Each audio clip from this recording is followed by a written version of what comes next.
if I send you an email every Tuesday at 10 a.m. for the next 3 weeks, you're probably not going to do anything. Well, if I stop at week 4, I've lost my opportunity. Yeah. But if I did it every Tuesday at 10 a.m. for an entire year, eventually you're going to respond to me and say, no, thank you. Stop stalking me. Stop stalking me. I see you at events everywhere I go. Leave me alone.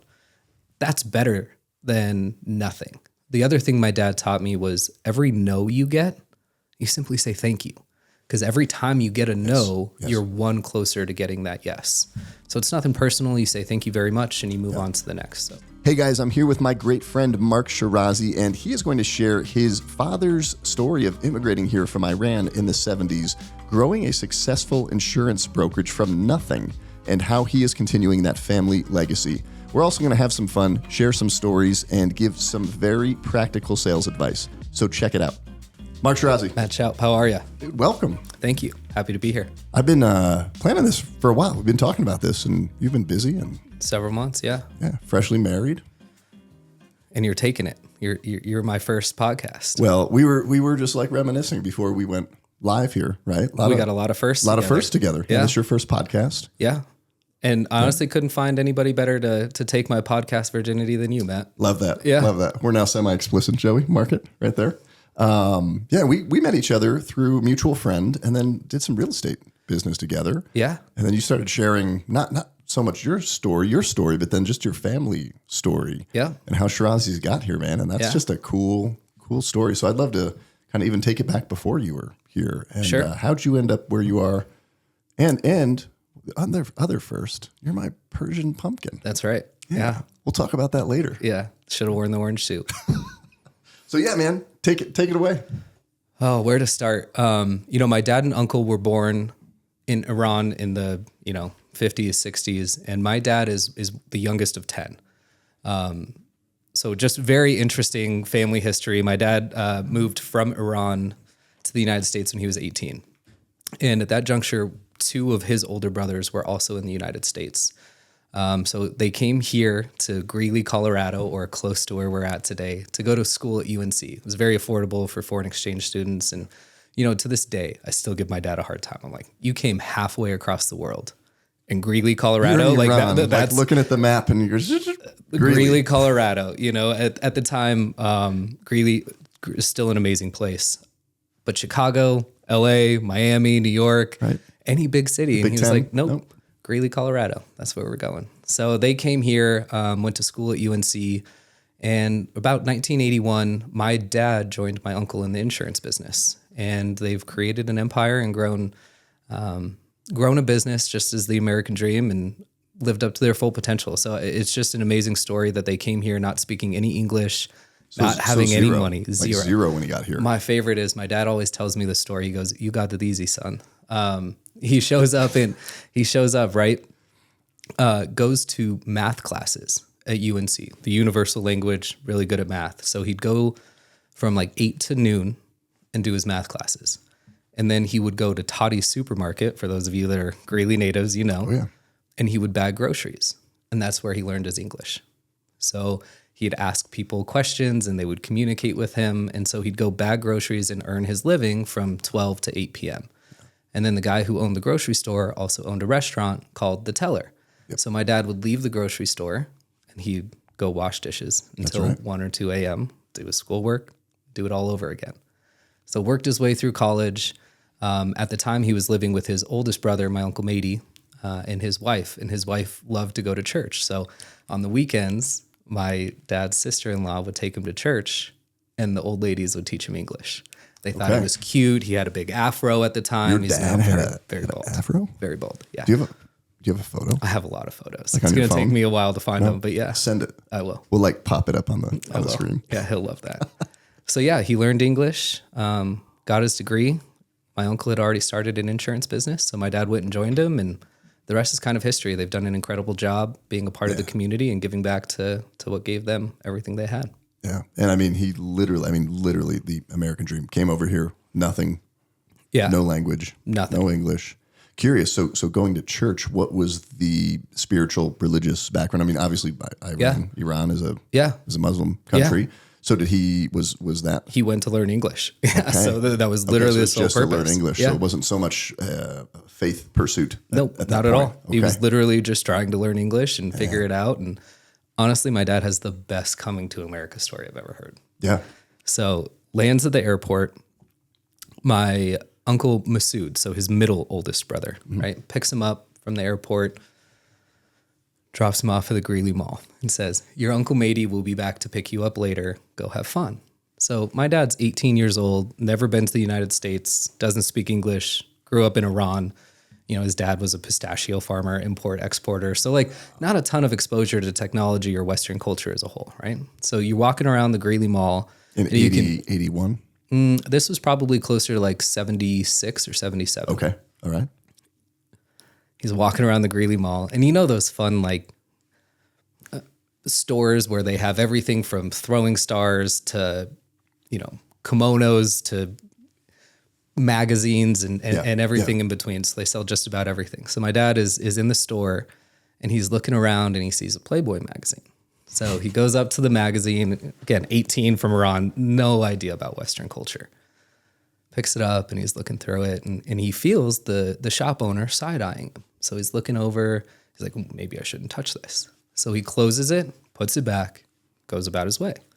5 minutes later, he's surrounded by an entire team of cops, yelling at him in English to get down, telling him that he's under arrest for murder at the time. And so luckily and oddly enough, one of the other store owners within the Greeley Mall was walking past and spoke Farsi. So in Iran, you have to remember, it's not innocent until proven guilty. It's you're guilty, right? And you really have to prove yourself innocent. So my dad's very nervous. First 2 days in the United States, he's getting arrested. This guy walks past and says, translates the cop and says, "You're under arrest for murder. I want nothing to do with this," and walks away. He's like, I was just looking at a Playboy, man. My dad Welcome to America. has a little Farsi to English dictionary that he's trying to flip through and keep up. Finally, long story short, my uncle Masood goes and picks him up from the Greeley jail. They thought that he was a Hispanic fella who murdered somebody at a 7-Eleven about 3 days earlier. My uncle shows up with an afro. Yeah, my uncle, because they looked alike, right? I mean, you know, we're not that different complexion and similar looks. So they mistook my dad or the shopkeep, I should say, mistook my dad for this guy, and they arrested him. So his first day in America, he was arrested on murder charges. And so my uncle, you know, showed up with the plane ticket and was like, he wasn't even here 3 days ago. So they let him out. But could you imagine? Think about just going back home at that point? No, like, I mean, he's you've already had here. the worst happen, right? So no, he was ready to go. Never but can you heard that imagine? story. I've never heard that. Crazy. It's crazy. Damn. Insane. Mm-hmm. So he just keeps it going, builds an insurance practice, and now you're responsible for like carrying on that legacy. Yeah, man. There's a lot of forward. pressure that's associated to having your name on a building. We have a lot of employees that we support, and so just trying to live up to the legacy. And what are the odds of a second generation, like 60% failure or something like that? So part of our Persian culture is that we just don't really accept failure. So I feel that creates all that extra pressure to make sure that the agency continues to be ethical, responsible, grow, and just be a part of our community and continue to give back. I love that, man. Yeah. And then when did you get started in the business? Yeah. Because you're how old today? I am 31. Also kind of a funny story. So obviously it's a family business. My dad wasn't quite like all the other dads, as I'm sure you could imagine. You know, you're growing up and you do a soccer fundraiser or a school fundraiser. You go to your mom or dad, and I'm sure your kids have done this, right? And you give them $100 or you give them $50 and you're like, here you go, happy to support. Well, when we brought those things home to my dad, he'd make us put on a full suit, go outside, ring the doorbell, and tell him why it was in his best interest to give us money to Ring support your our own school. doorbell. Yeah. So pitch your dad. Right. And he's the hardest sell. Yeah. Right? If you can pitch your dad and sell him, you're So good. from a young age, we've been selling, right? He trained us to sell. He trained us to interact with adults and to be passionate about what we do. So going through college, I went and interned for him. I got licensed. I was helping him with life insurance and all kinds of other things. And I just kind of liked it. So I graduated school. I don't think this is a route a lot of people in my position take. So for those listeners, I am a producer, benefit advisor, broker, whatever you want to title me, but I help employers put together health and welfare programs for their employees. So major medical, health insurance, dental, vision, et cetera. The normal path is to not come out of college and be a producer or expect to write new business right away. Normally there's a whole stepping stone to it. But of course, nepotism at its finest. I get the producer job. I show up day one. This is the Tuesday after Labor Day in 2015. I show up and I'm not wearing a suit. So that's your first day. Decade ago, roughly, yeah, right? Yep. Okay. So I wear up. I'm not wearing a full suit, but nice pants, nice shirt. It's my first day at work, whatever. He yells at me in front of the entire office for like a good 30 to 45 minutes, berating me about how I didn't wear a suit. I'm not ready to work. You know, if this isn't the career for me, just get out and go home and go be a mama's boy, right? He gave it to me good. Is that's just how he is thing? Is that an Iranian thing? A little bit of both? What's with the suit? I'll tell you. Style? So he brings it back tenfold for me at the end of the day, right? So I go home, I put on an ill-fitting suit because I'm fresh out of college. I don't have a suit. So I put it on. It looks disgusting. I go to work and he throws a phone book at me. This is 2015, right? When was the last time somebody saw a phone book? So he throws a phone book at me and looks at me and says, "Son, I'll be the first one to tell you if you're bad at this job." And I was like, all right, cool. Do I use the white pages or the yellow pages? Like, do you have any advice? And as a young kid showing up to a family business, I just assume that I'm going to be his priority, but he's got a business to run. Yeah. So I'm on an island, and at the end of the day, he circles back around to me and he goes, "I'm sorry for yelling at you, but I just want you to know, if you don't show up in a suit, you're not ready to work." So today, I didn't want to work today. You know, sometimes you wake up and you're like, today's not my day. I'm feeling lazy or maybe not incredibly motivated. So the reason I'm wearing a suit today is because I was unmotivated. So you put on a suit, you go to work. Odds are if you look really nice, you're going to want people to see it. So you're going to get out in front of them, or you're just going to feel like a businessman, right? In my circumstance. And so you're going to want to do things. So that was my first day at Shirazi. And that's why I continue to wear suits from day to day. And we got to swing back to the pumpkin thing, right? We just scheduled a lunch that happened to fall on Halloween. Right? And I knew you were going to show up in a suit. Mm-hmm. But I'm sitting there. Is it Bad Daddy's, right? Over there, Johnstown Plaza? Yeah. So I'm sitting there at Bad Daddy's, and I see this bright orange suit. Dude, you suit, walk in. You're like, "What's up, Shoup?" Yeah. Grab a seat. Yeah. Like, "You're a Persian pumpkin." That's right. It was full on, the whole restaurant spinning their head. It's like this orange, the JJ book. My first day at Shirazi was September, whatever. Halloween was shortly after. Halloween's always been my favorite holiday. So I go to my boss dad, right? He's from Iran. I don't think they celebrate Halloween in Iran. So I show up and I'm like, "Hey, Dad, can I dress up for Hey, boss, can I dress up for Halloween?" And he goes, "No, of course not. Wear a suit." I said, no problem. How did he like that? He didn't like it very much. No. Yeah, not at all, actually. So I showed up in a bright orange suit, top to bottom, pumpkin tie, suspenders, the whole 9 yards. Man. Everybody socks, thought it was underwear, hilarious everything. except for him. Yeah. Yeah. Dang. So how was that coming up under that kind of, reputation and story? So those first years, right? So like there's a lot of people listening to this, like just getting into nuts and bolts of sales. And here you go. Like, here's a phone book. Here's a list. You've never done this before. Yeah. What were those steps? What were those things that he instilled in you and that you learned to become successful?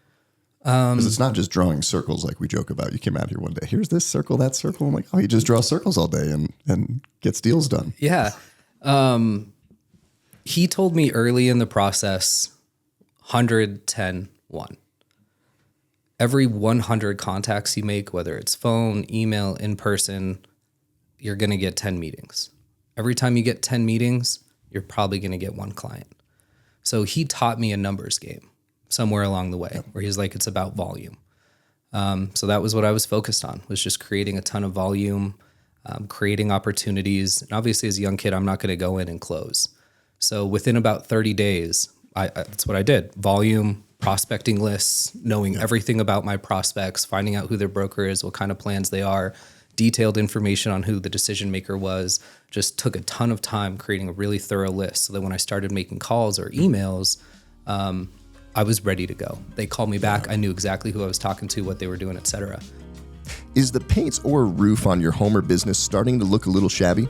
If so, reach out to one of our sponsors, M&D Painting and Roofing. M&D Painting and Roofing is a full-service residential and commercial painting and roofing contractor in Northern Colorado. And full disclosure, I'm the M in M&D. Check them out at m&epainting.com. Are you a small business trying to navigate all of the landscape of digital marketing and don't know where to go?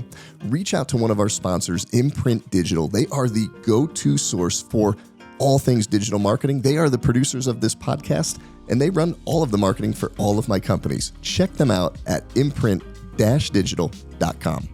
So 30 days in, I find myself sitting across the table from a business owner who owns, NG Construction. Shout out Cameron Linty if you're listening. Oh, yeah. What's up? Yeah. I haven't seen that guy in a while. Yeah. Is he doing good? He's doing great. Yeah, he's got 2 kids now. Awesome. A beautiful wife. Awesome. So they're living a great life.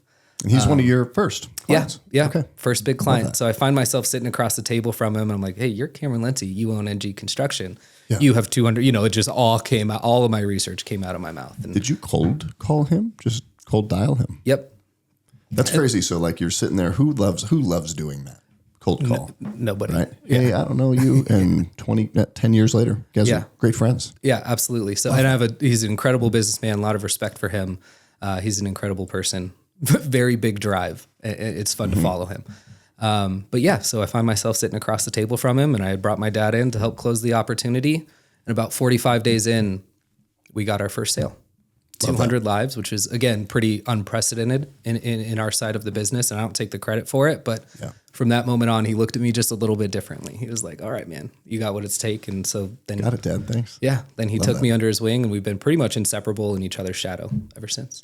How were those initial, those first 500 calls, 1,000 calls? Like, how do you get rid of those jitters? Was it just, like, for me, it was just go do it? Yeah. Like, it always sucks to do that first one, but then it's just keep doing them. Yeah, Get in it. I'm a very dumb, funny, liberal, sense of humor. So I figured if it was going to be hard and it was going to be incredibly embarrassing, so I took cold calls literally. I'd go turn my thermostat down to 62 and be like, all right, it's time. It's 62. You got to do it. I'd stand up. I'd have a mirror that I'd look at and I'd give the call because you want to smile, right? You can hear when somebody smiles. Yes. So I wanted to smile and be happy. And I remember my first call. I made the call. I was like, so what are you doing for federal, FMLA leave management? And this lady was super educated and she rattled off like their whole policy. I was like, that sounds incredible. Have a good day. Right. And you hang up. So there were plenty of those. Yeah. So just getting the numbers in, getting the reps in. Yeah. And then, once you start to understand what it is that you're selling or what you're trying to accomplish, in my business, I created kind of 3 different models. I think doesn't matter your sales job, you have to have a good center of influence. Not just one, but multiple, right? Business is slow. You can go to them, ask for 3 names that you might be able to call or referrals or references. So I thought the center of influence or COIs was a big part of my game. Also, I got really involved in HR community. So the Boulder Area Human Resources Association was kind of where I started. And I learned that you can create really strong connections in there to a point where if I call you and say, let's go get lunch or have a meeting, it's really hard for them to say no because they know they're going to have to see me again. And then, of course, just the cold call channel and vendor channel and partner channels and those sorts of things that are maybe working for you when you're not. Did you find value at first? Because I talk about this a lot, and I'm curious if you did this too, but you've got all these different channels now. But when you started, were you just dialing? Get like 5,000 dials in. Get your ratios, figure it out. Just do that. 100%. I see so many business owners, they get started. Well, I'm doing this marketing, that marketing, and none of it's getting any traction. Yeah. Do one thing, track it, do it add really another well. thing, track it, compare which one's better, prioritize. Right? 100%. Okay. Yeah. And I was in a sales call yesterday, I like to jump in and learn some things from time to time. And they were talking about how cold calling in of itself is not very good. You need to pair email campaign with phone call campaign. And, I'm not against that, but in my job, I look around and I think a majority of our buyers are still 50 plus, 60 plus, or the main decision makers in terms of what I'm targeting. So it's like, they don't want to email with me. They want to have phone call discussions or in-person discussions. So what I learned early is know your target. Who are you trying to call? How old are they? What generation are they from? What mode of communication do they prefer? And then lean into them that way.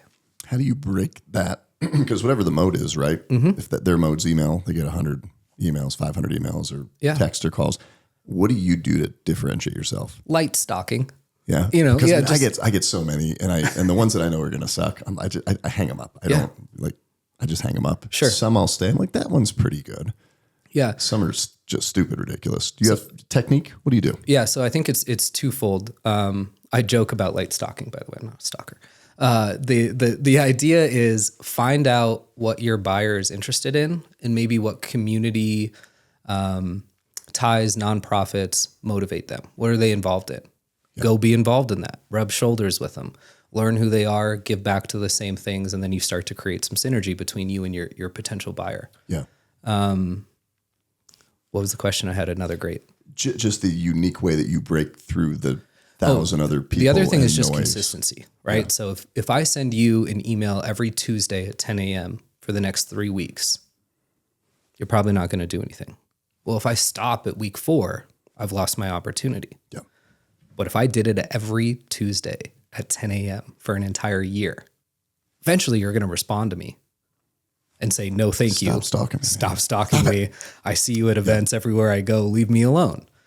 That's better than nothing. The other thing my dad taught me was every no you get, you simply say thank you.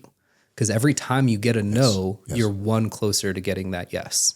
So it's nothing personal. You say thank you very much and you move on to the next. So many people, I used to see that as rejection, but I'm like, no, that's finding. Getting one closer. That one's not the one.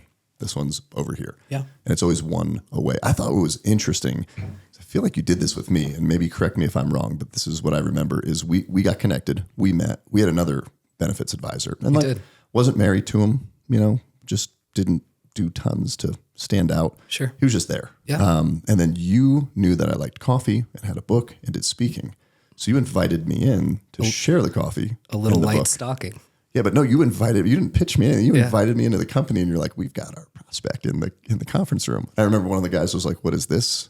He kind of doubted my coffee. I'm like, it's okay. I don't care if you like it. I like it. Yeah. Most everybody likes it. And then that's how we got started. Yeah. Came in, saw the hat. You had the hats in the office. Yeah. And then we started talking business. Well, I also really love. Super unique. Yeah. Well, I also love selling by giving. I think that that's a really big thing that a lot of people miss. If I can't make a call and sell something today, or I'm dry, my pipeline's dry, what can I do for you? What could I do for somebody that, not that I'm going to get one back or that you owe me one, but to build a relationship and to grow from there. So we invited you in. We wanted to learn about your story, which is also fascinating and very motivating. And that was just kind of how our friendship and relationship started. And your dad was like, he does not have a suit. I think he showed up wearing a t-shirt. I think he was like, hey, this is what I wear, dude. Who's this guy? I would feel Joey sees you roll up and he's like, who's this guy? I'm like, that's Mark. He wears suits. That's right. He's like, you wearing your $8 black shirt? I'm like, that's what I wear. I'll never forget the I feel crazy in one of these things, man. I don't know how you do it. Hey, I ran into you not too many weeks ago and you were wearing one. Well, at a gala. Yeah. So I will dress up with a tie at the Feria in Seville. Okay. Because that's just what you do. Sure. And then I don't even think I had a tie on. I think you looked good. At the Red Scout? Thank you. Yeah. And that was when we first met your now wife. That's right. Danielle. Yeah. I didn't know that was the first time. You just talked about her. I didn't know if she was real or not. Little Manti Te'o action. Yeah. I know. There you go. No, she was real the whole time. Yeah. Talk about that. So how did you meet her? Like you're recently married. You were sharing offline, like, hey, you have this big party, invite everybody, profess your love, and now we're in it. Yep. Then you just try to figure out life together. I actually met her in person during COVID, which I thought was really weird. I just gotten out of a longer relationship, and you get COVID, and this was back in those days when you had to quarantine in your basement by yourself for 14 days. So by the time I got out, I was an animal. I was like ready to party or see people or talk or scream, do something, anything other than sitting in my basement. Yeah, you're a social dude, man. You were unhinged coming out of that house. It was terrible. Yes. So it was around Christmas time. Everybody's giving their waiters or waitresses big tips to help them pay for Christmas presents and all those things. So a group of us go to the Greeley Country Club, sitting on the patio where they allowed us to have groups, and she was our waitress. I gave her a big tip and asked her for her phone number. So she couldn't say no. That's right. So you give. It's just like what we just talked about. Sell by giving. Did you know when you first met her? Just always curious. Like, did you know? Were you love at first sight? Yeah, did she know? I did. Frankly, heels over you. My best friend Dylan Ward. We were playing golf one day out there, and she was working. And I looked at him and I said, "Watch me, I'm gonna marry that girl." So yeah, that's the other thing about sales, right? If you don't manifest it, if you don't think about it, You're never going to get there. And being in a relationship or gaining a girlfriend or it's not that different. You're selling yourself, and you're hopefully trying to sell the best version of yourself. No, it totally is. I joke with, I met Emily at a bar, and she was getting harassed. We were in the basement of Suite 152. It was salsa night. She got drugged there. She didn't want to. Are you listening, Emily? She's just watching. She's co-producing today with Joey. But yeah, she gets introduced to me from a mutual friend, and she's like, "Hey, these guys won't leave me alone. Will you be my fake boyfriend tonight?" I'm like, "I'll be your real boyfriend forever." I'm like, "Damn." So we hung out, talked a little bit, and then we both had to leave. She's like, "Next time you see me, the only thing I ask is don't forget my name." Yeah. And then I see her 30 days later, a month later, and I'm walking up, and she goes, "Yeah, I saw the deer in the headlights just coming at." She goes, "I'm gonna ask him if he knows my name." I'm like, Aaron? No, Emily? But yeah, we were friends for a while, and then I think the time we talked about this when she was on the podcast, we were just friends. Are you sure we're just friends? Yeah. Seems like more. I don't know. Yeah. So we would just hang out every Friday night, and then this Friday night's coming. I'm like, well, I'm going out with another gal, so I can't do anything tonight. We'll take away, right? We'll take away clothes. Well, that's right. She's like, no, we need to talk about this. We are together. Did she know with you? Would she feel the same way, or did it take her a while? It was interesting. She was graduating nursing school. So she was just finishing up her last couple of months at, believe it or not, UNC, right? UNC in Greeley's given me all that I have. So big respect. Love that community. I don't think so. She was like, I'm moving to Denver. I got a job. She liked me. I liked her. We were flirting back and forth, but I think we both knew that maybe at the time it just wasn't right timing. Yeah. And then she was finally like, no, I want to be with you. I don't want to see anybody else be with you. We'll figure it out. So I actually then 6 months later, 12 months later, I don't know, something like, I actually moved down to Denver and commuted back north every day so that I could live with her and try it out. Turns out it was a good bet. How did you propose? In a Chilean bush in San Francisco.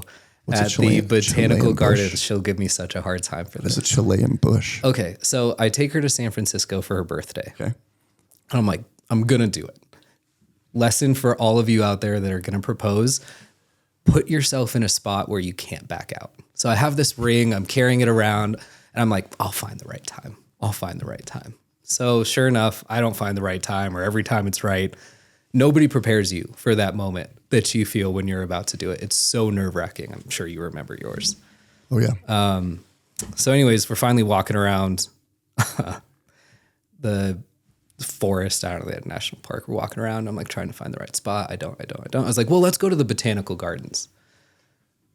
And believe it or not, I'm kind of a shy person in Publix. Like I didn't want other people to see it. I wanted it to be like our moment. So I pulled her into this little bush area and I was like, hey, I got down on one knee and she's like, what are you doing? And I was like, will you marry me? And she starts crying and says yes. And we were in terrible clothes. Like the whole weekend we're fancy. Yeah. Not in front of the bush, inside the 100%. bush. Yep. In a Chilean bush. Yeah. So she'll never let me forget that. But all weekend we're dressed up, we're fancy. We have these beautiful views. And, my dumbass waits until we're in a Chilean bush and sweatpants and a hat, walking around the Botanical Gardens to propose. I had the moment. So Emily worked at a fondue restaurant in Manitou Springs, the Mona Lisa. So they'd all go out to the clock at midnight and read out their New Year's resolution. Sure. And I had the ring. I was ready. Wrote her this nice poem. So everybody comes out. Here's my resolution. Here's my resolution. She comes out and she's like, my resolution's to get married.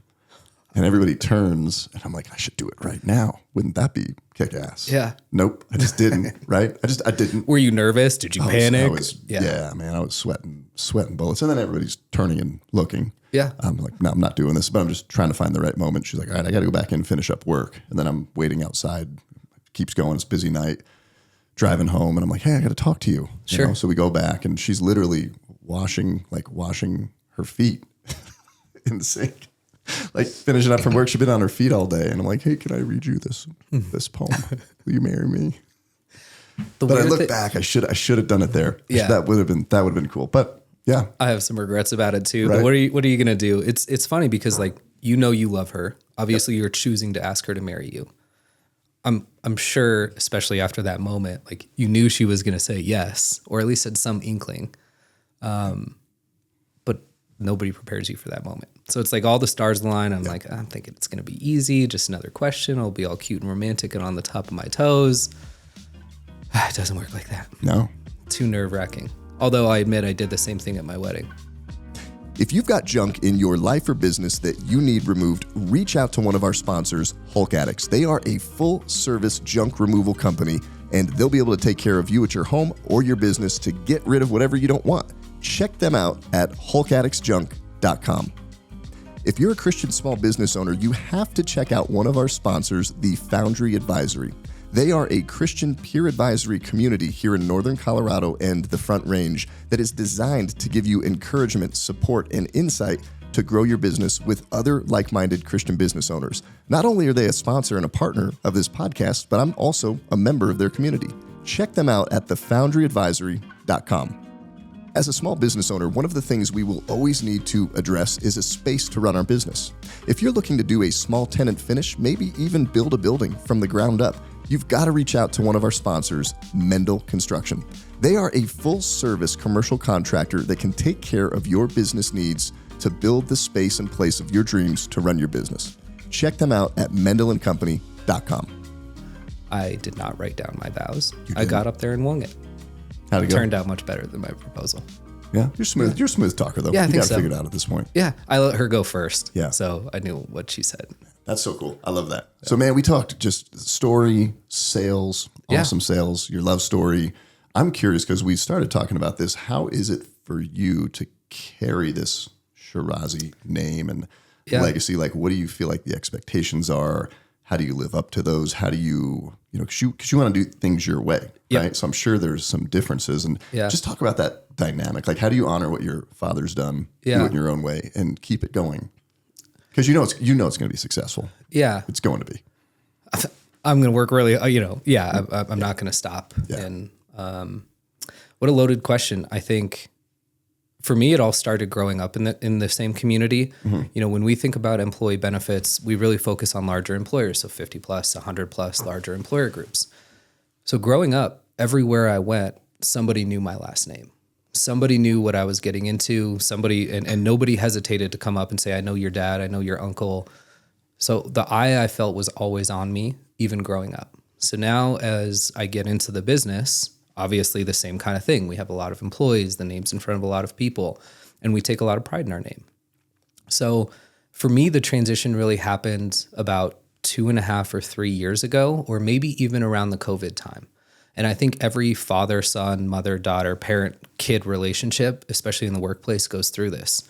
I was his shadow for a very long time. And then in like that, he becomes my shadow, right? And he's letting me lead, but following behind me. And so honestly, my dad is, he's an incredible man. And I think the thing with him is he wants me to succeed more than he wants himself to succeed. So he's fine to let me make main decisions and him support me in those decisions, but we talk about them first. And so at this juncture, that's how I get to keep that Persian culture alive. And there's a handful of values, right? Respond within 24 hours. Your customer's always right. Dress appropriately. Be professional. Your client is your, main priority. There's just a handful of those things and staples and values that will never leave me, that will never leave that organization. But at the same time, we don't need people in office Monday through Friday, 8 to 5, maybe more like the old school. So as COVID came in and we saw people transition away, I think he was more comfortable thinking, well, maybe he's a better fit to lead some of the folks within the office. That's really cool. Where do you want to take the company from here? What do you want to do with it? Yeah, I mean, that's such a good question. We have a great partnership to the Alera Group. Quickly, I think that's a really fun story to tell. Oh yeah, we didn't even talk about that. Talk about that. Yeah, so because I was right there with you when you were going through that. Yeah, like Matt, I think this is going to happen. This might be cool, and it's a little nerve-wracking for sure. So obviously Shirazi started in 1976 with my uncle, and then my dad joined him in 1981, and they ran Shirazi benefits locally. When I joined in 2015, the Affordable Care Act had just come in. So also people call it Obamacare, but the rules changed, the regulations changed, reporting changed, compliance changed. And so as the second generation, namely me and my cousin Michael, I'll talk about the respect I have for my cousin Michael in a few minutes, but as technology needs changed, as kids came in and they were no longer living a lifestyle agency but wanted to grow, we had to change. So we joined an organization called the Benefits Advisory Network. It's pretty boring. You pay a monthly membership fee and you get access to tools and lawyers and resources and that sort of thing. Well, about 6 months in, Genstar, a private equity firm, had approached the Benefit Advisory Network. And they were like, hey, let's do a roll-up play. Let's create a company. At the end of the day, there were 24 independent firms that came together across the country and started the Alera Group. We were 150 million in revenue, 24 firms. Today, we're over $1 billion, and they've done a great job growing the organization, creating great national contracts. And I think my favorite thing about the Alera Group is national scope, local service. So we get to continue to do the things that are important to our local community and the way they like to be serviced, while also leveraging these large national contracts. So, we get the best of both worlds, and I think that's really helped us grow. And they still let you be you and do it your way. And you're not under this big, hammer or fist or anything like that. No, like I said, they doing literally brought us all together because we were successful independent agencies, and they thought they could maximize, value for shareholders, for our clients, and help grow our communities. So that's where we're at today. I'd love to continue on the path that I am today, right? Being a benefits advisor, helping more and more of our community members. I think what's important for me is, like, we all know health insurance sucks, right? Like there's no secret to it. Our healthcare system's broken. Doctors blame insurance companies blame regulators. There's fingers to point everywhere. Yeah. I like to fight for what I'll deem the little guy. Employers, right? You guys are stuck in the middle of this. Whoever decided somewhere along the way that employers have to make the decision about health insurance, how much it's going to cost your employees, which plans to offer, which network to offer, like, that's really difficult. And I don't envy any employer that has to make that decision. Yeah. So we like to battle for the little guys, and that's what I want to continue doing. Make sure our community, we probably insure 20 to 30,000 community members throughout Colorado, if not more. And we just want to continue helping those folks get care, get healthy, et cetera. What I was thinking as you're sharing all that, because we're not M&D, right, or Sevilla Holdings now, all the companies. We're a client, but we're probably not in your demographic. We're not, dozens and hundreds. It's a small group. But Emily was trying to get something approved, or it was post-surgery. I can't remember what it was, but it was just like brick wall. We called up. You connected us. I think it was Vicky. Yeah, Vicky Steiner. And Vicky's like, boom, boom, boom, done, figured out, right? Like, just within the day, called back. Yeah. And it was awesome. It's like, I don't think that has happened before. When you try to go fight against the system on your own, it's going to take you a very long time. Insurance is a fully different language. So we have a full-blown customer advocacy department in our office. And that was one of the things we brought in with the Affordable Care Act change. So instead of calling the insurance company or your doctor, you just call us and we'll bridge the gap. Yeah. Make sure you get the best. We'll literally act as your advocate in that space. And this might maybe sound boring. I still just want to go there because I feel like this would be a good benefit. But new business owner, they've got to start thinking about health insurance. Yeah. Right. Providing it not just for your family, but your team members. What are those first things as a new business is starting? And it's not the mom and pop. They're bringing mom, pop, employee. And then what are some of those benchmarks and just kind of those things that they should think about? And maybe just break it down real simply. I mean, it's really expensive, right? To offer affordable health insurance, as to your staff. I think the best thing you can do, and I've always kind of believed this, is like, what's good for the goose is good for the gander. So if you want to start an organization or a business and hire 4 people, and before you're profitable, go offer them health insurance, like, that's not a very good idea. You should make sure that your business is incredibly profitable before you start to offer health insurance. Now, obviously, when you get to 50 full-time employees, you're legally required to offer that or face some sort of penalty. But short of 50 employees, I think employers should focus on becoming profitable. And this isn't me preaching for the record. You don't need to. You're not legally required to. Yes. Yep. So it's a great benefit, but make sure you're profitable. Make sure your business can survive, because it's not going to help your employees if you offer them great health insurance but don't have money to pay the bill in a year. So, and once you give it, you cannot take it away, or it becomes very difficult to take it away. Yeah. And I think everybody thinks that, I'm a small business. I can't offer Starbucks type of insurance. It's like, well, hey, you're not Starbucks, so that plan's not even going to be available. And if you think, it's super expensive. But we talked about this early in the day. It's like, hey, pay a fixed amount. Decide what you want to pay as a company per person that qualifies for it. Have that be a planned line item on your P&L. Know that it's going to go up. Yep. And if there's a difference there and they want to be on this policy, they can do it as a deduction, and you kind of share in that, especially I think with a small family, mom and pop. It's like we're all fighting together to find the best deals. And that's been great for us. Yeah. Well, and keep in mind, it's great if you can afford it this year, but you're going to take a 3, 4, 10, 15, 20% increase in the next year. Yeah. So it's something that you just have to be ready, as it's a very unstable market and continues to go up. I don't think a lot of employers are getting negative renewals and having their health costs go down. So it's just something you have to plan for and prepare for.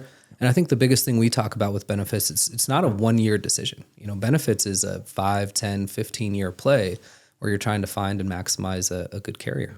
Yeah, I don't think you've ever come with the Christmas cookies, right? And then lowered, and then the rates have been lowered. It's not like you can control them, right? Yeah. It goes up a little bit. But then we had 1 year when it went a lot. You're like, Matt, we need to switch. We need to go Contractors Health Trust. So maybe talk about that, right? Yeah. If you're a contractor, but we were able to join a network that kind of pools that manpower to get a more competitive plan. Well, and, frankly, legislation is hard when it comes to health insurance. And I think the hardest part about my job is there's like a payer known as the insurance company. There's a doctor-patient relationship, and then there's the governance that controls all of it and mandates certain coverages and doesn't allow other coverages. And so there's just a lot to manage and balance. But it prevents organizations, or in particular, a governance, prevents a lot of organizations from teaming up, pooling employees together, so to speak, and gaining purchasing power so you can have Starbucks-like benefits. So there's a few things like the Contractors Health Trust. It's incredible. It puts together well over 10,000 employers across a couple of different states, and it allows you to gain access to some better benefits. And we came in, we were able to save you guys a ton of money and draw some circles along the way. The circles were cool. Yeah. It just seems so simple. Yeah. Now that's open to any kind of contractor, right? Mm-hmm. Home builder, electrician, anybody doing residential, commercial. Yep. Contracting, right? Yeah. Honestly, anything related to the construction industry. So for example, Shirazi Benefits was a participant in the Contractors Health Trust because we sell benefits to construction organizations. So as long as there's a tie, then you can get in there. Really cool. Yeah. Okay. And it's great for smaller businesses. The pricing is really competitive. They make it easy. Love that. Yeah. Man, well, there's one more thing we've got to talk about. We were joking about it. Yeah. So your dad, the whole family was a huge supporter of Boys and Girls Club. Mm-hmm. You're like, Matt, they love Boys and Girls Club. You've got to come to the gala. You've got to come to the gala. We're doing a live auction. Yeah. And we're gonna throw something in there really cool. So I'm sitting at your table. Me and Emily are there. Yeah. You're there. Who else was all there? I think your uncle. Matt, family, my cousin. Yeah, there was a lot of people. And we're like, okay, up for auction is the Persian dinner party at Hossein Shirazi's house. And you're like, we got to bid on this because these things are. For the record, Hossein, my dad, was out of town, and the instruction was bid it up. Buy it. Just get it. Yeah. Whatever it costs. He wanted, because, it was a pride thing. He wants to see it go for one of the highest prices. Yeah. And you hadn't really told me too much, right? But you're like, Matt, just do it. So I'm like, and we bid, it was crazy. Like we paid collectively $5,000 for me to have dinner at my parents' house. For a great cause. Yeah, that's right. And we were prepared to do it. We knew we were going to do it, right? So then Emily's like, what did we just buy? Mm-hmm. And you're like, you'll see. So talk a little bit about this. And then we'll talk a little bit about what happened. My dad's very proud of his Persian culture, right? Actually, funny story, I'll tell you how he became a good cook. He's a terrific cook. So in Iran, you have to serve your 2 years in the military when you're a citizen. And my dad will tell the story as though he wasn't very good at taking instructions. So he spent his 2 years in the military jail as the cook, and he learned how to cook for the guys. And so it's a big part of his life. Food is a big part of our Persian culture in general. So my dad loves to share it, not just with us and my mom, but with the community. So he offers these parties where he will cook for, 25 or 30 people? It was a good number. Yeah. Yeah. So sometimes more. He loves to host these parties. We'll do open bar. And then the Persian thing is they have to have at least 7 different colors of food on the table. So there's like 3 different rices with different colors, stews, chicken, lamb, the whole 9 yards. And he just spends 2 days cooking purely to share it with community members, raise money on behalf of that. And I think our Persian parties are starting to become known throughout the community because we get asked about them. They're getting a reputation. Yeah. But we love to do them for clients and friends and just kind of share who we are. I love that. Yeah. Are there any more coming up? Does he just, I guess, does he offer those? Could a company just say, hey, we want to bring our company out for a Persian dinner party? Yep. We work with, we love to do that. Absolutely. That's really cool. Yeah. And then you have this little bar. Remember, you go downstairs, you got the deck, and there's this little bar, and there's a gal there set up with a bunch of... She's amazing. Kim. Yeah. She had a bunch of Patron. Mm-hmm. Like, hey, have a little shot of Patron. And we were kind of going one for onesies. You and I. Yeah. Shoup and Shirazi. Somebody made it out of that night alive. And it wasn't you, buddy. I made it alive. I made it alive. And I'm not a huge like partier, drinker, but that was kind of reminding me a little bit of the Spain, the Spain culture. Like we're having a big dinner, taking a shot, having another drink. Yeah. But I think it progressed rapidly, turned a little bit into a competition. And I'm like, I'm going to beat you. And then we had some team members from M&E. They're like, we're going to beat you. Like, you're not going to beat me. It's a fun night. And then you guys were not taking shots. Well, I can't give away my secret to public, but Miss Kim, our this is going out to everybody. Our bartender takes good care of me and Hossein as we're entertaining, if you will, throughout those parties. Yeah. So that was a fun night. Yeah. It was a blast. I was so happy we got to experience that. And, I've been over to your house for paella, I believe, before. So it's just a fun exchange of culture. And to me, I think that's a lot of fun. Like, it's boring to just always be the same and not learn anything about anybody or anywhere in the world. So I think we share in that. Absolutely. That zest for travel and zest for different culture. Love the travel. Yeah. I haven't had a dinner party like that. We'll have, we'll do a spread, invite a couple friends over. Yeah. But Emily, what do you think? Emily had to go. Oh, she left. Yeah, she wasn't here. Just like that. She didn't stay. She wasn't here the whole time we were talking about her, Joey. But she would not allow that. She had to take Haley to She doesn't like that? school. No, it's she is an introverted extrovert. So I think that being around a lot of people for a long time, I don't know. We'll Especially in your own home with maybe not an option to get away. Yeah. Yeah. Yeah.